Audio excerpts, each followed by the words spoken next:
Hi friends, welcome back to my channel. This is Sirisha. ఈరోజు మీకు వరలక్ష్మి వ్రతానికి నేను 11 రకాల నైవేద్యాలని సులువుగా ఎలా తయారు చేసుకున్నానో చూపిస్తాను. తక్కువ టైంలో తక్కువ గిన్నెలతోనే వీటిని చేసుకోవచ్చు. నా ఛానల్ ఎవరైనా ఫస్ట్ టైం చూసినట్లయితే సబ్స్క్రైబ్ చేసుకుని బెల్ ఐకాన్ యాక్టివేట్ చేసుకోండి. నేను లేవగానే ముందు చేసిన పని ఏంటంటే శనగపప్పుని నానబెట్టుకున్నాను. నేను క్లీనింగ్ చేసుకుని స్నానం చేసిన తర్వాత ఫస్ట్ దాన్ని ఇలా కుక్కర్లో పెట్టుకున్నాను అనమాట. ఎందుకంటే మనకి పూర్ణానికి ఎక్కువ టైం పడుతుంది కాబట్టి ముందుగా శనగపప్పు ఉడికించుకోవాలి. అలాగే రెండో పొయ్యి మీద అన్నం ఉడుకుతుంది. నేను అన్నాన్ని వార్చుకోవడం వల్ల మనం దీన్ని 3 రకాల నైవేద్యాలకి వాడుకోవచ్చు.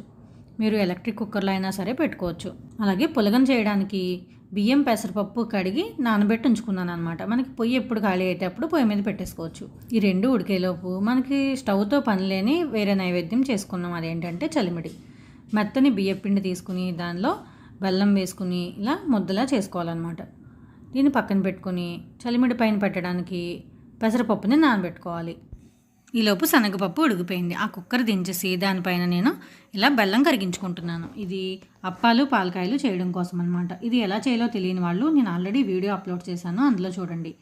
బియ్యపిండిలో ఇలా కరిగించుకున్న బెల్లం నీళ్ళు పోసుకుని కలుపుకుని చేసుకుంటే కనుక మనకి చాలా బాగా వస్తాయి అన్నమాట. నేను ఇలా పిండి కలుపుకుని పక్కన పెట్టుకుంటున్నాను. ఎందుకంటే మనం ఆయిల్లో ఫ్రై చేసేవన్నీ ఒకేసారి చేసుకుంటే అస్తమానం ఆయిల్ పెట్టడం దించడం కాకుండా ఈజీగా అయిపోతాయి అన్నమాట.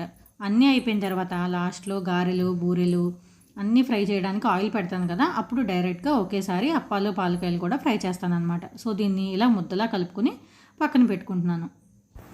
శనగపప్పు ఉడికింది కదా, అది ప్రెషర్ పోయేలోపు దానికోసం నేను బెల్లాన్ని పాకం పడుతున్నాను. మనం శనగపప్పులో డైరెక్ట్గా బెల్లం వేసుకోవచ్చు, కానీ అది మనకి ప్రెషర్ పోయి మూత వచ్చేలోపు బెల్లాన్ని ఇలా కరిగించుకుని తిక్కుగా అయ్యేలా చేసి పెట్టుకుంటే కనుక మనకి పూర్ణం అనేది తొందరగా అవుతుందన్నమాట. సో చూడండి, ఈలోపు ప్రెషర్ పోయి మూత కూడా ఓపెన్ అయింది. ఇది మెత్తగా ఉడికింది కదా, ఇప్పుడు దీనిలో ఎక్స్ట్రా ఏమైనా వాటర్ ఉంటే కనుక దాన్ని వంపేసుకోవాలి. వంపిన తర్వాత దీన్ని కొద్దిగా మెదుపుకోవాలి. మరీ పేస్ట్లా కాకుండా జస్ట్ ఒక్కసారి గరిటతో కొద్దిగా లైట్గా మ్యాష్ చేసుకోవాలి. ఎందుకంటే మనం బొబ్బట్లకి అయితే కనుక దీన్ని మిక్సీలో బాగా స్మూత్ పేస్ట్లా చేసుకోవాలి, కానీ బూరెలకైతే కొద్దిగా పలుకు తగులుతూ ఉంటేనే బాగుంటుంది అనమాట. సో గరిటతో కొద్దిగా మెదుపుకుని ఇప్పుడు బెల్లం పాకం దానిలోకి వడపోసుకోవాలి. ఇలా బెల్లం కొంచెం చిక్కగా అయ్యే వరకు మీరు ఉడికించుకుంటే కనుక పూర్ణం అనేది ఫాస్ట్గా రెడీ అవుతుంది. ఇప్పుడు దీనిలోకి వడపోసుకుందాం. ఇది నేను శనగపప్పుకి సరిపడా కొలిచి వేసుకున్నాను కాబట్టి మొత్తం వడపోసేసుకుంటున్నాను. ఇప్పుడు దీన్ని బాగా మిక్స్ చేసుకుని స్టవ్ మీద పెట్టుకోవాలి. ఇది దగ్గరకు అవ్వాలన్నమాట.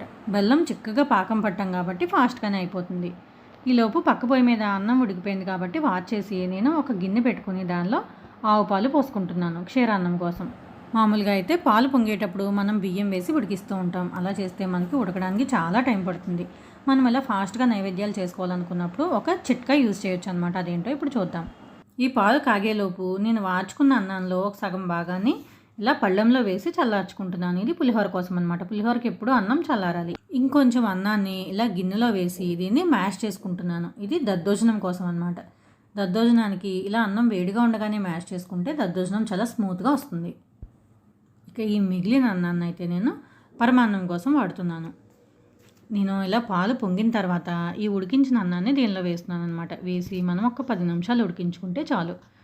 చాలా టేస్టీ పరమాన్నం రెడీ అవుతుంది. మనం బియ్యం వేసి ఉడికించాలంటే మనకి మినిమం ఒక అరగంట వరకు కూడా పడుతుందన్నమాట. పాలల్లో వేసిన బియ్యం తొందరగా ఉడకవు. సో ఫాస్ట్గా అవ్వాలనుకున్నప్పుడు మనం ఇలా ఉడికించిన అన్నం వేసుకుంటే తొందరగా అయిపోతుంది. ఇలా మనం వండిన అన్నంతో ఈజీగా 3 రకాల నైవేద్యాలు చేసుకోవచ్చు.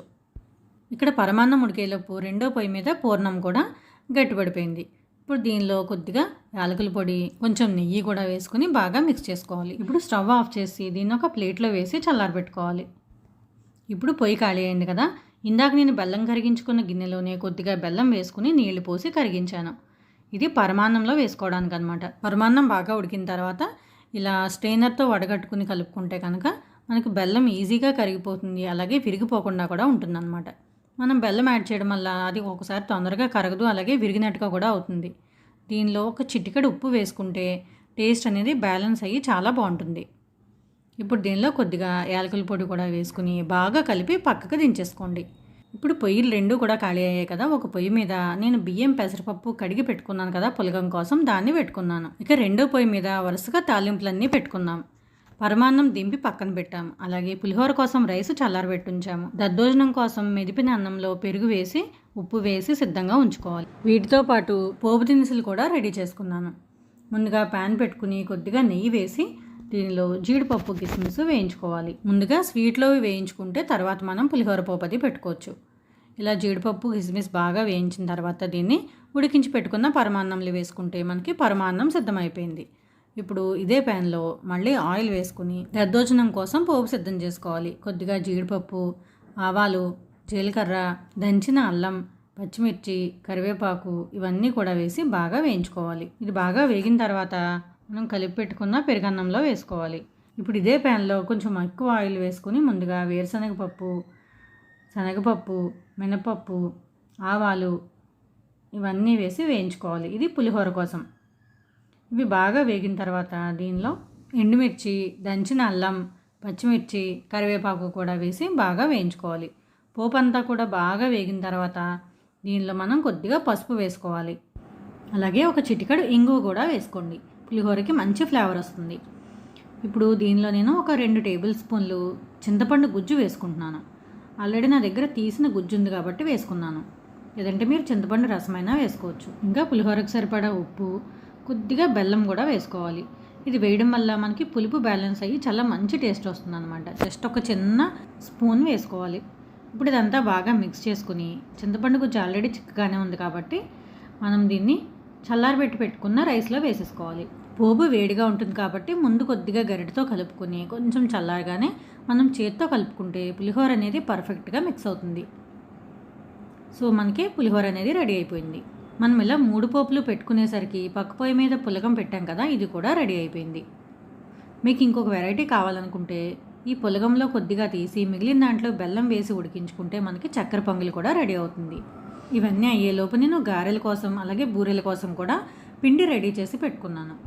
అలాగే అప్పాల పాలకాయల కోసం చేసుకున్నది కూడా రెడీగా ఉంది. ఇప్పుడు పొయ్యి మీద ఆయిల్ పెట్టి వేడి చేసి మనం ఈ పిండిని ముందు కొన్ని అప్పాల్లా వేసుకుని వేయించుకోవాలి.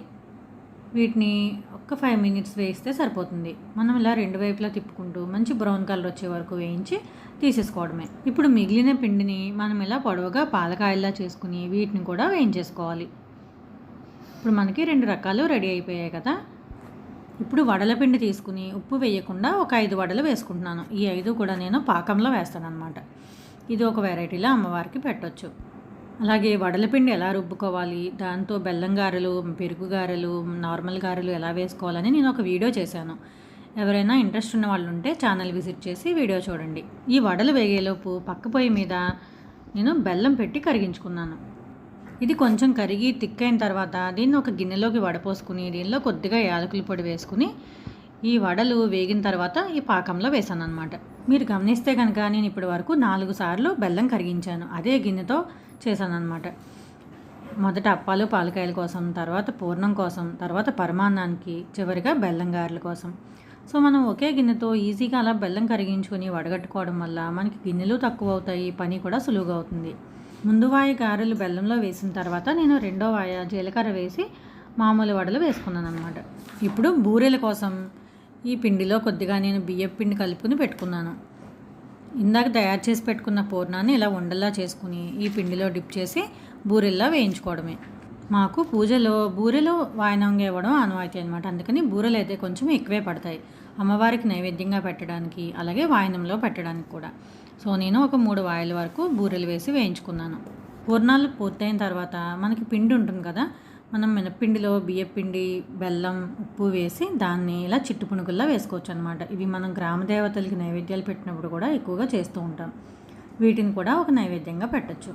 బూరెలు గారెలు కూడా ఈ గిన్నెలో ఉన్నాయి. ఇవి శనగలు, పులిహోర, పరమాన్నం, దద్దోజనం, ఇది వచ్చి పులగం, ఇంకా ఇవి బెల్లం గారెలు, అప్పాలు పాలకాయలు, చలిమిడి వడపప్పు, కొంచెం పానకం కూడా కలుపుకొని వీటన్నిటినీ కూడా ఇలా గిన్నెల్లో వేసి అమ్మవారికి సమర్పించాను. నేను పూజ ఎలా చేసుకున్నానో పూర్తి పూజా విధానం ఇవన్నీ కావాలనుకుంటే నా సెకండ్ ఛానల్ని విజిట్ చేయండి. లింక్ మీకు డిస్క్రిప్షన్లో ఇస్తాను.